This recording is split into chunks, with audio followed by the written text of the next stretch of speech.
Assumption number 1, Chinese students are test-taking machines and are all good at maths.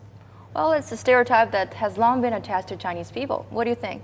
Let's start with the only student here. I think compared to the students in my American school, Chinese students are better at tests and math. However, that's not to generalize all the students.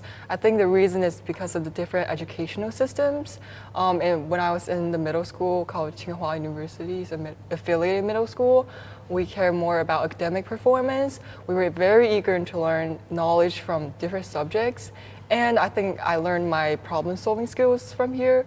When I went to the US, it's more about kind of athletic performance and creative thinking. So I think it's like different dynamics, but all beneficial to students. Also, I watched currently like the TV show called Little Dilemma, and it exposed a lot of emphasis on children's mental health and their hobbies, things other than grades. So I think the Chinese students are not only good at scores, but also they have their own interests as well. What about you? What do you think? I think when people say Chinese are good at math, they're hinting at our lack of like creativity and innovation. But I think that's not a true statement. I think good at math or that kind of logical thinking is our advantage. That's kind of hardware into our educational system, but we can use that into our advantage, and that's not harming us from being an innovative person or getting some creative work done.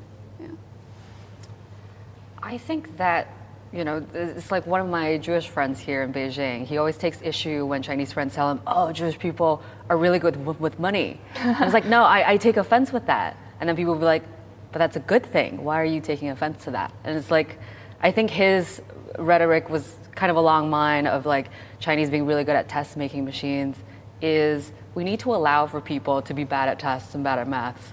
if that's not their industry, if that's not what they're into. And we have a lot of people in China, so there's gonna be people who are better at tests and better at maths than those who aren't. Me personally, not great at taking tests. I don't want to be canceled out as a Chinese person just because I'm not as studious. So I think part of that is allowing for diversity to happen.